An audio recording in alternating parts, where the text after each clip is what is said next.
and on and on. So the last part of this section that I want to talk about is a little bit of kind of putting all this together into understanding some developmental psychology and how our sense of self somewhat gets put together.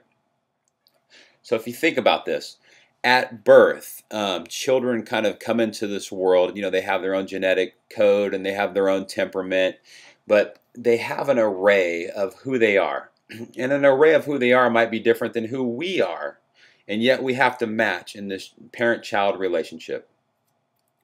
So what helps their development, their personality development, is that if we can meet them with warmth, consistency, and emotional availability to all the aspects of their needs and who they are, it helps them to develop. It validates who they are. They can trust themselves. They can trust others.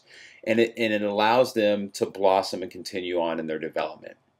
So if you look at this image here, you have the child down below and the parents, the sun, this yellow sun, and the sun rays represent the parents, and the rays coming from this yellow sun represents what the parents have to offer this child. So this child is growing up and they're hungry. As a child, they're hungry, and the parents' rays shine down on the child and feed the child. Child grows up, as a young child, the child is anxious and crying, and the parents are able to shine down on the child and offer a ray of soothing and comfort. And in that space, the child's learning, hey, I can turn to others. It's okay for me to be me. I'm safe. I'm taken care of. And my feelings and the fact that I'm crying as a little child are okay. And I can be soothed and co-regulated by the people that are around me. So I trust me and I trust others. Child might also be intellectual and curious, and then parents shine down a ray of light that stimulates them and engages with them. Child might be physical. Child might be emotionally porous, sensitive, and the parents can slow down and meet that child in that sensitive place. Child might be artistic, intellectual, physical, creative, divergent in thinking, on and on and on. Different aspects of who they are. And every part of them that you can meet as a parent helps to develop that part of them. That's just healthy development. That's what happened to you as a child. It's what happens to me. It's what happens to our children. Now, that's the good side, or that's if it's played out properly. However, sometimes parents, due to their childhood or their addictions, alcoholisms, mental health issues, don't have a wide array of things to offer the child. And in that spot, if the parent can't meet a child in terms of how emotionally sensitive they are, or how relational they are, how artistic they are, or how into other things they are, the child has to kind of split off from that, because when the child brings that to the relationship, if it's not being honored and validated by the environment around them, then the child feels like they're kind of alone in that, so they stop bringing it to the relationship. They stop honoring that part of themselves. And in that position, they have to deny a part of themselves and split off from that part of themselves, and then they get involved in defensive maneuvers to keep it pushed away. What does that mean? If you look at families where there's addiction and alcoholism, some of the rules in dysfunctional families is don't talk about mom or dad's drinking or drug use. So don't talk, don't trust, don't feel. So don't talk about what's going on in the family. Don't feel what your feelings are, and don't bring it to the family in terms of talking about what you feel. So if you can't talk about what you feel and you don't have permission to feel, then you're not going to trust your own experience. You're not going to trust sharing in relationships, and you're going to hide, and you're going to be confused, and you're going to try to make sense of all this as a child.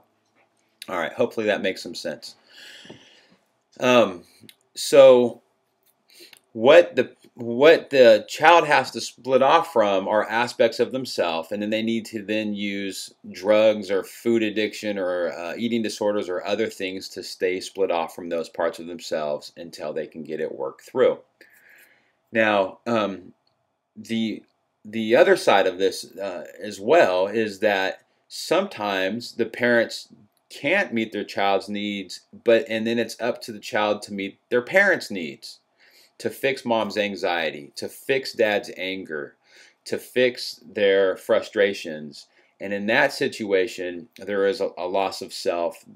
Those other aspects of them are not developed, and the creation of codependency is now taking place. So you've heard the term of codependency before, and that's how it's built. That someone is kind of grown up, living their life, having to focus outside of themselves, their self not being validated, but they being busy having to validate everybody else and meet everybody else's needs at the expense of their own needs being honored and validated. I had a young man I was working with for some time. He was 14 years old, and he struck me as one of the most mature, articulate, responsible young guys I ever worked with. And by the third session, I thought, this guy's 14 years old. He shouldn't be the most articulate, mature, responsible, acting young guy that I've ever worked with. So we got into this whole understanding of psychological development, personality development, and the aspects that we integrate into ourselves and the aspects we have to split off from. And we got into talking about the relationship he had with his father. And what was really interesting is when he would turn to his father, and this was a very super bright kid, and most of our guys are high IQ, emotionally sensitive, relationally sensitive, emotionally porous kids who have sometimes overachieving, super busy, left brain analytical, solution focused parents who are not focusing on the emotional sensitivity in the relationships, and then the kid has to make sense of it for themselves. But this kid has turned to his dad on many occasions growing up to share parts of himself that are really artistic and creative, and also feelings of sadness and confusion. And the dad would constantly brush his son aside and just focus on his projects and his hobbies in the home. And he'd work on cars in the shop and other things, and he would focus on these other things. And when his kid had problems, he'd say, I can't help you. I'm busy right now. Kind of have to go work it out. And when the kid would have problems with other family members and he'd turn to dad for support and guidance, he would say, hey, you need to go deal with it with them.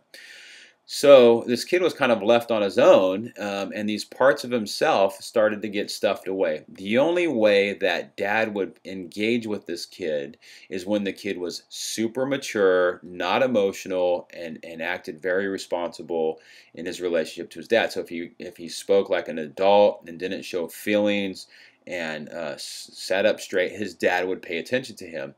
So because he got attention for being that type of kid, he split off from those other aspects of himself to then keep himself in the light of his dad by being this mature, articulate young man. And so a lot of our therapy became around you working with the family to we got him sober, and then working with the family to understand and appreciate these other aspects of him, that the family be mindful of their relationship to him and supporting and nurturing these other aspects. And it really set him free and developed the relationship that he had with his parents.